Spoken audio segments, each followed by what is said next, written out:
one of Donald Trump's retribution targets, fighting back today in court. New York Attorney General Tish James pleading not guilty to alleged bank fraud charges after being indicted earlier this month by Trump's DOJ. James met with cheers as she spoke defiantly outside the court after the hearing.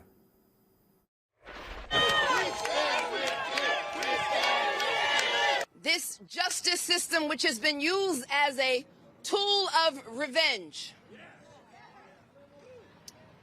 and a weapon against those individuals who simply did their job and who stood up for the rule of law. And a justice system which unfortunately is nothing being used as a vehicle of retribution. James' team asking a judge to dismiss the case, calling the appointment of interim U.S. Attorney Lindsay Halligan, who was also Trump's former lawyer and who brought the case against James, unlawful, saying she, quote, lacked the power to present the case to the grand jury and sign the indictment. It is the same argument being made by former FBI Director James Comey in his case.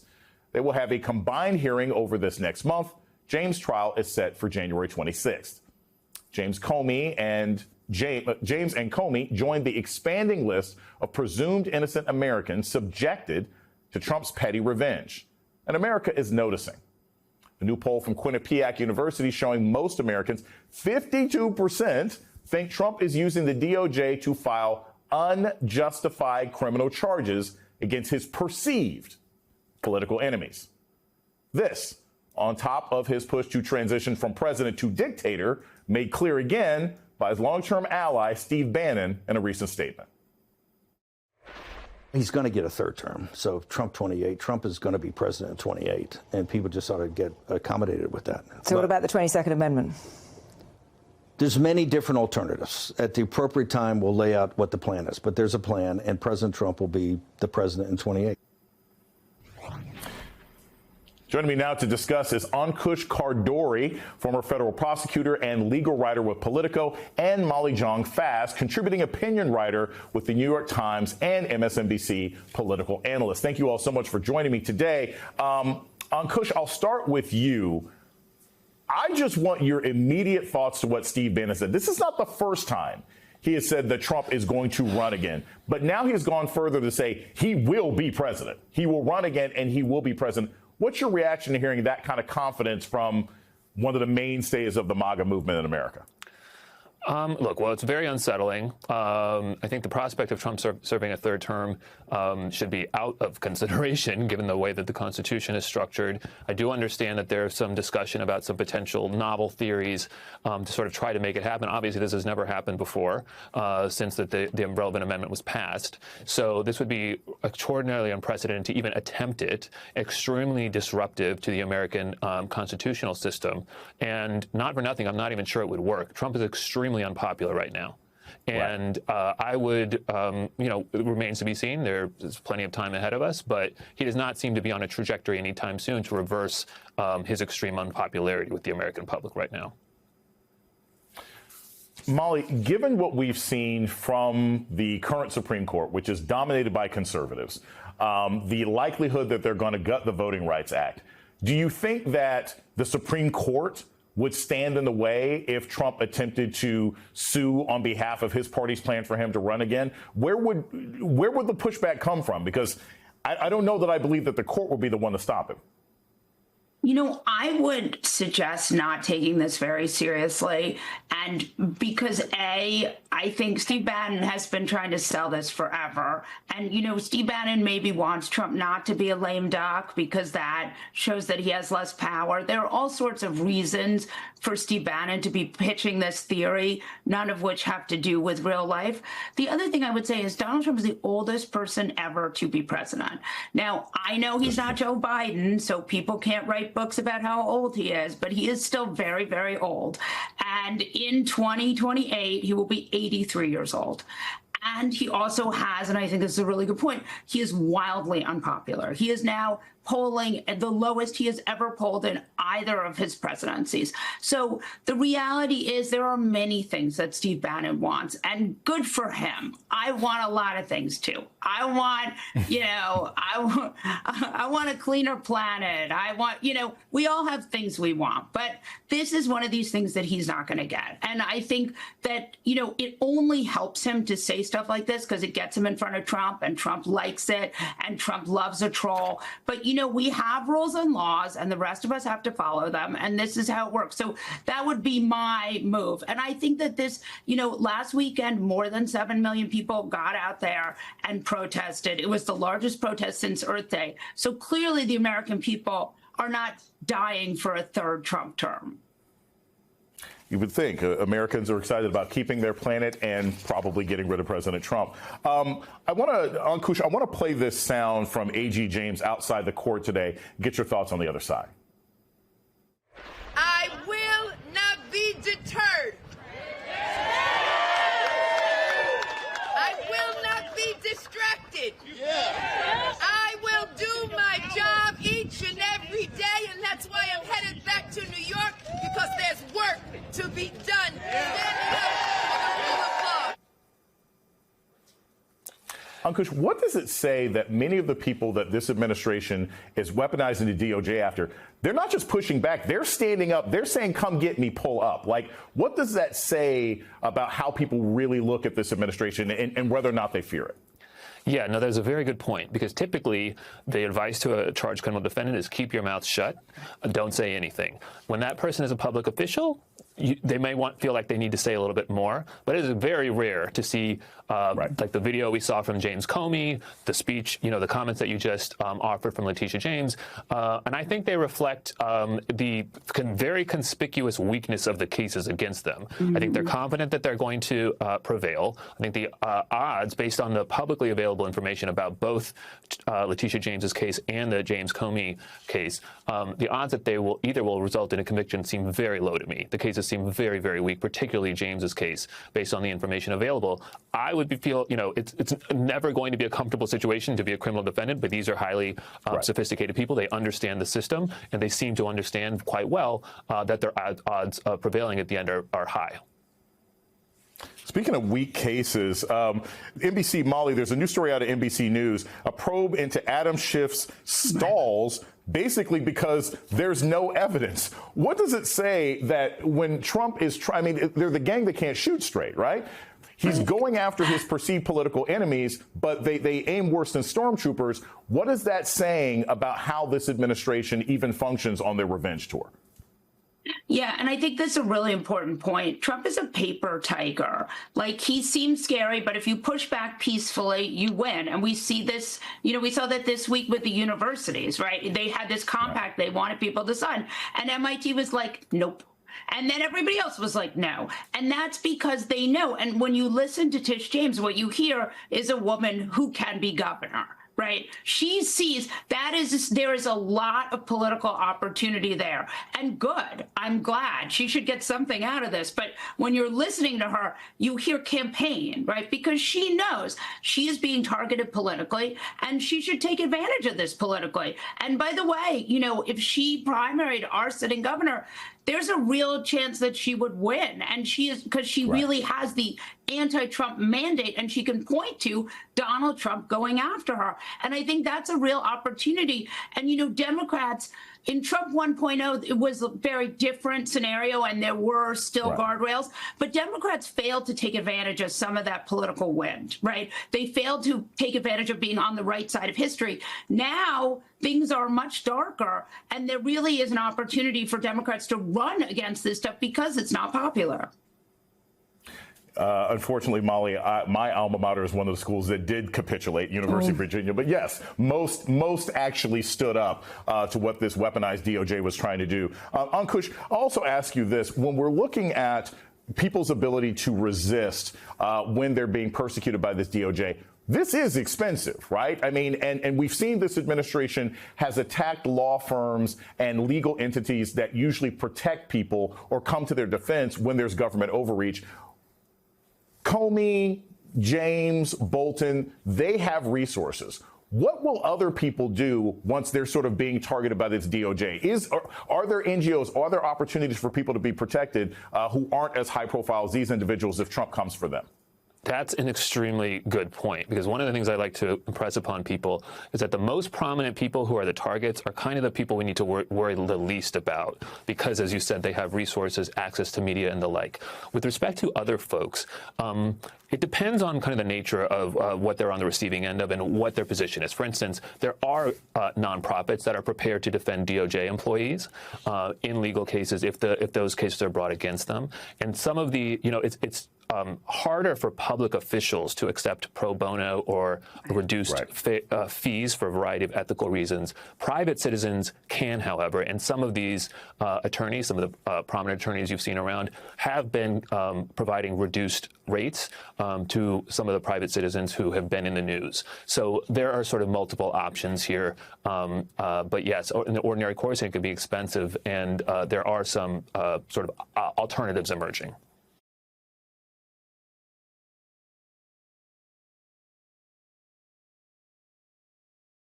Good evening from New York. I'm Chris Hayes. The East Wing of the White House has been reduced to rubble.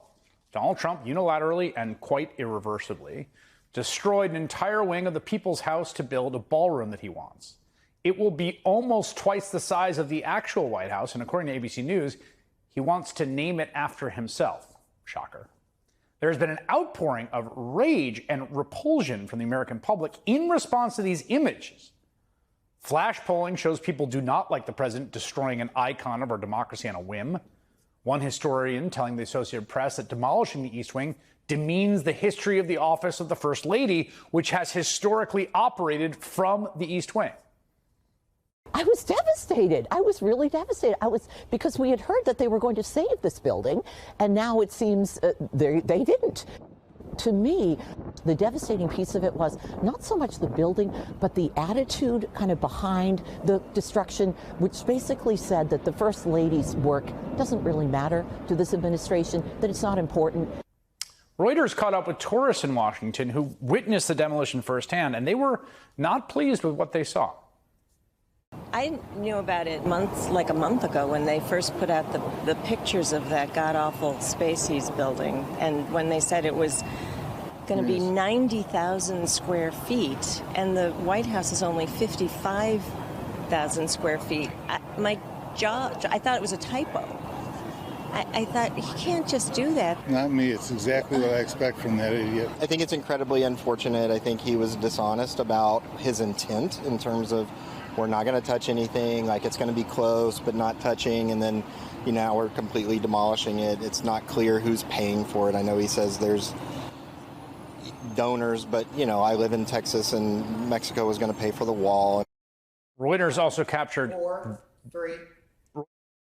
this video of trucks carrying the rubble from what once was the East Wing. In fact, just a few weeks ago, I remember seeing it, and unceremoniously dumping it at a nearby public golf course in Washington.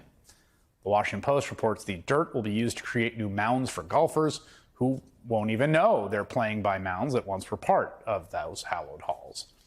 It's also not clear if anyone is being paid for that rubble, and if so, where the money is going. In fact, to be totally honest, as per usual, a lot is not clear about the cost of Trump's ballroom. President Trump and other donors have generously committed to donating the funds necessary to build this approximately $200 million structure. It'll be one of the great ballrooms anywhere in the world.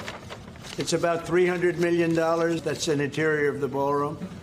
And it's the highest level. Have you raised the full $300 million needed to fund your ballroom? And how much specifically are you donating to this construction project? I think $350 million. 200, 250, 300, 350. Do I hear 4? To be clear, we do not know what the true cost is and why it keeps going up. We basically have no idea about any of this. And we have, of course, no reason to take the White House at its word. Democratic senators are demanding answers. A group of them are out with a letter to the National Park Service, as well as the trust that is collecting funds from the donors to the construction, accusing Trump of misleading the public about the scope and cost of the project. Senators want to know specifically, quote, when the project began, were trust officials under the impression it would cost $200 million? And, quote, when did trust officials become aware the project would cost $300 million and involve the complete destruction of the East Wing?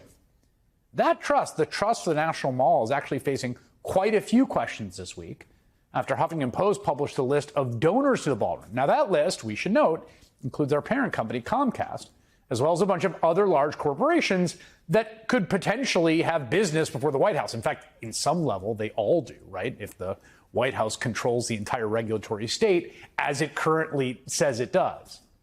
We do not know much about what these companies donated, or if they knew where the money was going, or under what circumstances, or what the conversations were like. Except there is one case we know a little more about. That's Alphabet, the company that owns Google. So we know they donated $22 million to fund the ballroom. And get this, we know that because the money came as part of a settlement in Trump's lawsuit against the company. You see, Donald Trump sued a bunch of tech companies back right after that happened in 2021, after they banned his accounts following his incitement of a deadly and violent insurrection on January 6th that resulted in many injuries and multiple deaths. And once Trump became president again, he realized he could just bully his way into enormous payments from a who's who of companies that have a lot of business before the U.S. So Alphabet, which owns YouTube, which kicked Trump off, settled with Trump for $22 million. And Meta, formerly Facebook, agreed to pay $22 million to fund Trump's future presidential library. And Elon Musk's X settled for $10 million. Much of which went to Trump directly, per the Wall Street Journal.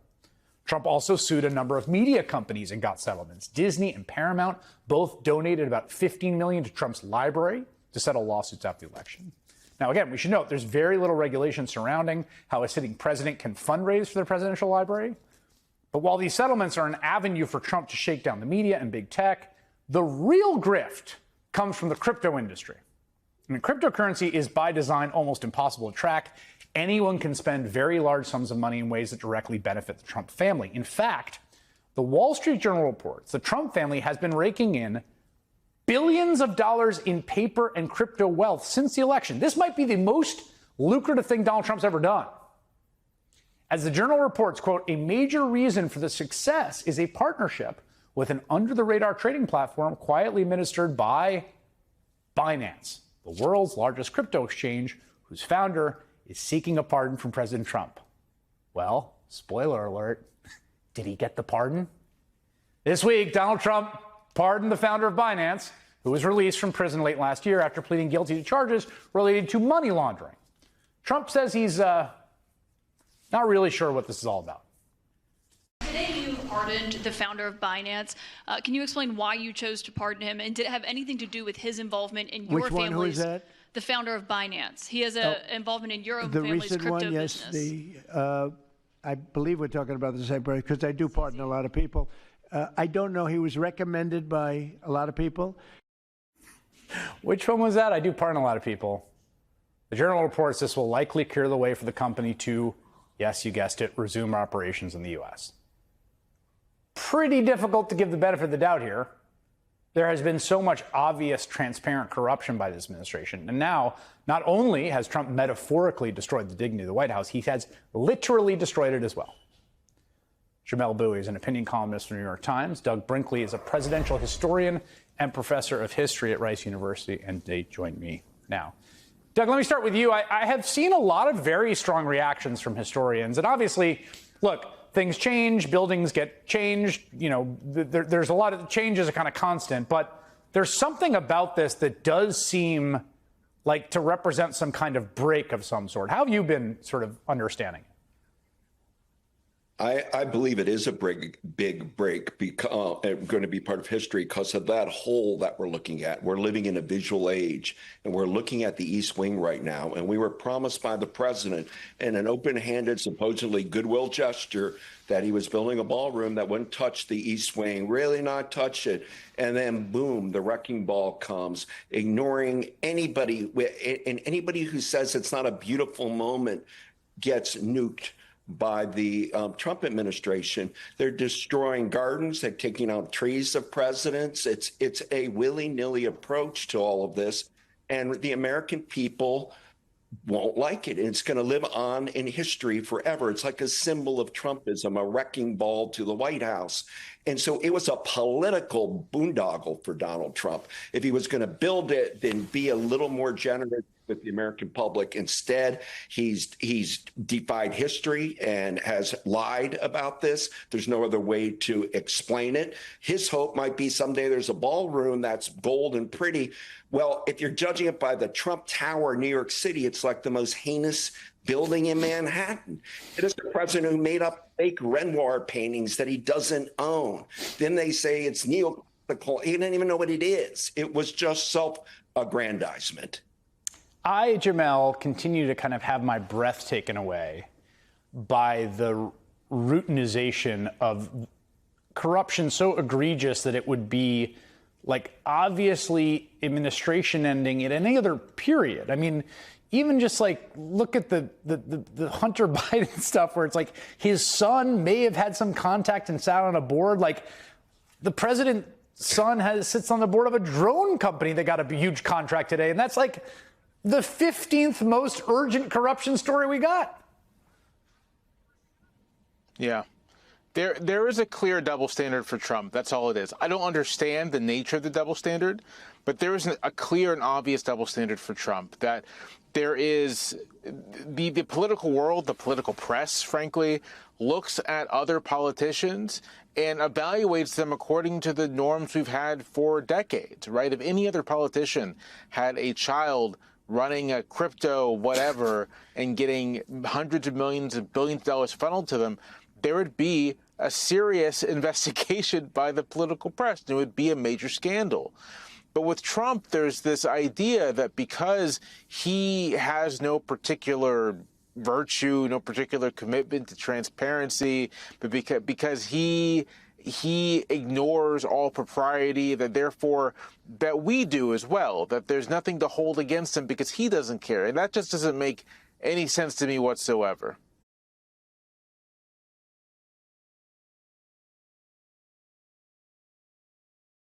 Now we're learning more about what the concerns were with the case, and apparently the benefit to her was only $800. I mean, I can't think. I did intake for criminal cases. Nobody would even come into the office and try to pitch a case where the benefit was $800. I mean, that's absurd.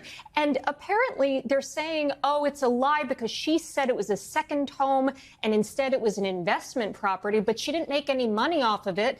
And she was apparently using it as a rental property, but she never collected any rent. She bought the house really for her niece to live in. And so only in Trump world is gifting your niece a home a crime.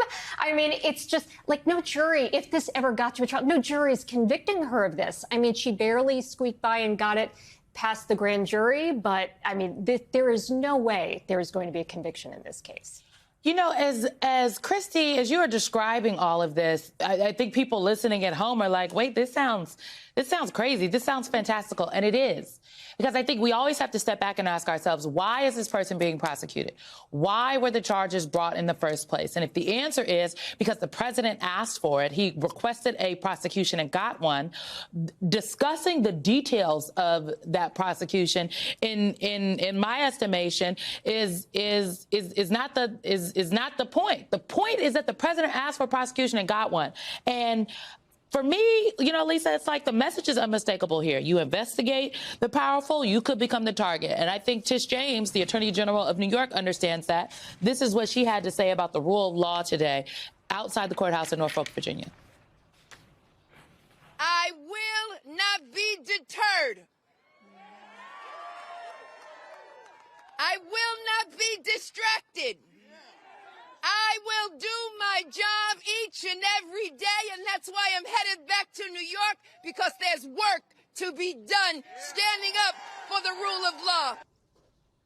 You know, once selective prosecution takes hold, it just doesn't stop with the attorney general that attempted to hold the former president accountable when he was a former president, or the FBI director that told him no, or the staffer that told people the truth about him. It could spread to the rest of us. I think that this is just not about one person or one particular case. It's about the system, our justice system, being turned into a tool of retribution for one man's petty grievances. I think that's exactly right. And what you see with what Donald Trump is doing is the politicization of the Justice Department. And he's been empowered to think that there are no limits on his power by the Supreme Court, by John Roberts. This prosecution of Letitia James is a political, hyper-partisan revenge prosecution, just as she said. And it's coming from a president who thinks that he can fire anyone, install his own former defense counsels as prosecutors to prosecute his enemies, and also just act as if there's no law that binds him. And that's because this Supreme Court, the Roberts Court, has empowered him and enabled him with that immunity decision and more.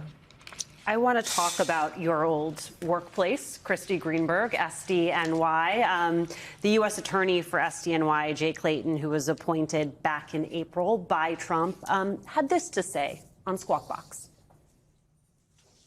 What I'm saying is, we have very prestigious lawyers who make lots of money and are very smart people, and they stayed silent during the prosecutions of Donald Trump. Jay, that's what you're saying. The Justice Department was weaponized in the but we have the law schools, leaders at the bar, people who know the law. You know, it's people look to them as leaders, thought leaders. And they stayed silent. While what was happening? While the cases against a former president of the United States were proceeding apace. Okay, so one, what is he saying? What are you hearing from your friends at SDNY? And is that an audition to become the next Attorney General of the United States? Yeah, I think that's what it is. I don't know why else you would make such statements that were so self-serving and so clearly, kissing up to the president. Look, I think Jay Clayton came from Sullivan and Cromwell, which is one of the top law firms in the world. They didn't represent Donald Trump. Where were they? Like, if we're talking about the leaders in the legal community, he was at a firm that those are leaders of the legal community. They turned Trump down, according to all the reporting. So now they are representing him in his appeal in the Manhattan hush money case, but they weren't around before. I'm sure Todd Blanche would have loved their help. And all of these law firms weren't representing Trump. One, because they wanted to get paid and they were worried about being stiffed. But two, I think, the allegations in a number of these cases were incredibly serious. And I don't think it's as frivolous as he's making it seem. And while we're on the topic of his silence, because again, I don't remember ever hearing Jay Clayton going out and saying that there was weaponization of the government against Donald Trump, that this is new. But let's talk about him and his current job and how he has been silent. He has been silent about the order from the Department of Justice to dismiss the case against Eric Adams. Crickets from him. He was silent on his first day when 3 career prosecutors had to resign because Todd Blanche, the number 2 at the Department of Justice, said they had to admit wrongdoing and say that they were wrong not to go ahead and dismiss that case. So rather than do that, they resigned. He was silent about that. And he was silent when Maureen Comey was fired. That's his prosecutor. That is his office. He had nothing to say about that. So you know what? His silence is deafening, and he should focus on doing his own job. Can we just say that the Justice Department was not weaponized under the Biden administration? There were Democrats and Republicans that faced the wrath of the Biden administration's Justice Department. Like, the reason people were silent is because the president had credibly committed crimes. And it seems incredulous that I have to say that, Lisa. It seems crazy. I feel insane. Calm me down. I don't think I can calm you down on that. I think you're exactly right. The reality is that this president, Donald Trump, was prosecuted based on substantial evidence of criminality. And the Justice Department was not acting at the behest of Joe Biden, wasn't acting to prosecute him politically, was prosecuting him because... If they were, they would have prosecuted him a little more quicker. My progressive friends feel as though Merrick Garland dragged his feet a little too long. I'm with you on that. And the fact is that we're in this scenario where these facts are not perceived as facts because, in part, this Supreme Court exonerated Donald Trump basically pardoned him and pardoned him prospectively. So now you have him recreating history, recreating the facts, and trying to assert in essence that he was politically prosecuted while he himself is engaged in the most political prosecutions we've ever seen in the history of our country. And joining us now, Michigan's Attorney General Dana Nessel. Thank you so much for being with us today. So first, I would love your reaction to what we saw in court there with Letitia James and what our previous panel had to say about it. Well, you know, New York Attorney General Letitia James is one of the bravest people that I know. She is an honorable person of great integrity. That's how she's served. And we've served together now since 2019 when we were both elected in 2018. And, you know, she's been a leader amongst attorneys general all across the nation. And that includes in a bipartisan fashion on many different issues like the opioid epidemic and the settlements that we procured, billions of dollars across the United States. But, you know, if he's trying to make Tish James into a martyr, I think that's exactly what he's doing, because everybody knows that Tish James is a person who believes very much in the strength of our laws and in making sure that she is law-abiding, as is everyone. So I think that these charges are specious, and they will not hold up in a court of law. So speaking of that, my colleague Ken Delanian, as we just were talking about, has sources directly correlated with this case have said that some of the evidence has already been undercut against Letitia James. How high is the burden of proof for prosecutors here?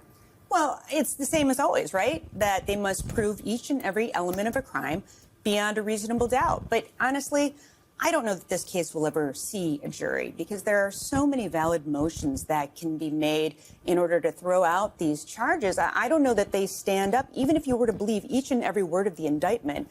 You know, it seems unlikely as though there's any merit to these charges. But, you know, when I say good luck getting a jury to convict upon this, I see a 0% chance of any conviction against Tish James. So you're talking about the merits, but then we also have the challenge to the legality of Lindsay Halligan's position in the first place. How much water do you think that that argument will hold with the court? Well, I think it might hold a great deal. And we've seen these challenges in many different districts around the country where we have people who have been just illegally appointed. This is so unusual. In, you know, every other presidency, you appoint somebody to be the U.S. attorney for a particular district, and they're confirmed by the Senate. And they seem to have completely skipped that process under this president. And the president thinks he can have anybody that he wants under any circumstance he wants. And sometimes it's just his own personal attorney, because that's the only one who would engage in this circus of legal proceedings that, again, have no merit and are completely unethical. So when you see the firings, the resignations, the appointments, the prosecutorial musical chairs, if you will, where does that leave the Justice Department? I think they've made a mockery of the Department of Justice. And we know that not just from these criminal cases where every time the president suggests that someone should be charged, they magically end up being actually indicted. But we see that as well in the many civil cases that the Democratic attorneys general have brought against the Department of Justice. And so many times, you know, you have situations where these attorneys come into court completely unprepared. And, you know, the next day you're in court and whoever was there previously has left the department. They've been fired. They've quit. Career prosecutors no longer want to serve in this Department of Justice. In somewhat of a different dimension, President Trump seems to be still preoccupied with 2020 and says that he's putting commissions in place to safeguard the elections coming up, the midterms. What are you concerned about that? And in your state, how can you safeguard the process? Yeah, it's incredibly concerning. You know, we have every position in state government and federal government is up in Michigan. That includes a United States senator position, obviously all the congressionals, our governor, et cetera, et cetera. And we have prepared, you know, we've taken significant measures to ensure that our elections will be run properly. And since I've been in office, we've done that in 2020, 2022, 2024. And in fact, we had record turnout in 2024. And the president should like that because he won our state. But the fact of the matter is, what we know about this president is he only considers an election to be authentic if he wins it or the candidate of his choice wins it. And there's just so many things that the federal government can do to undermine free and fair elections. And I'm very afraid that we're going to see that in our state. We will try our very hardest at the state level to make sure that clerks around the state, that voters, that everyone is following the law. But it gets more and more challenging when you don't have the support of the federal government. Okay, so talking about elections, you know, we covered the midterms, but now we are seeing Steve Bannon, one of President Trump's previously most trusted confidants and advisors, talking about the real possibility that President Trump could seek a third term. I want to listen to what he had to say and get your thoughts. Well, he's going to get a third term. So Trump 28, Trump is going to be president in 28, and people just ought to get accommodated with that. So what about the 22nd Amendment? There's many different alternatives. At the appropriate time, we'll lay out what the plan is. But there's a plan, and President Trump will be the president in 28. We had longer odds in 16 and longer odds in 24 than we got in 28. And President Trump will be the president of the United States, and the country needs him to be president of the United States. We have to finish what we started. Okay, so we should say that we don't know the level of access that Bannon still maintains with the president, but it's not the first time that Bannon has made these comments. President Trump himself has made comments to this effect. At what point should we be taking all of this seriously? Now. I mean, he's selling, merchandise that says Trump 2028 on it. But some would say he's just trolling us. So how do you respond to that? No, he's been saying this for a long time. I think when he says something, we ought to believe him. And I think he has no intent in leaving office. He's going to completely disregard the 22nd Amendment. On the first day that Trump retook office back in January, he signed an executive order to undermine birthright citizenship, which is clearly delineated in the 14th Amendment. He didn't care. A Reagan appointee who saw the pleadings in our cases said that this was the most unconstitutional order he had seen in over 40 years on the bench. The Trump administration doesn't care about violating the Constitution. They never have, and they're never going to. So it's up to the rest of us to do everything we can to hold him accountable. And where are the Republicans to step up and say, of course you can't serve a third term? We have a Constitution, and that ought to mean something. So who does put up the guardrails? If Congress seems like they're unwilling to challenge President Trump, we've seen the high court strike down some of the lower court rulings on these cases. So where are the guardrails? Who stands up? Well, obviously, we're going to continue to file those lawsuits with the hopes that the courts will follow the law and do the right thing. But, we just saw the No King's Day rally where over 7 million people came out all across the United States.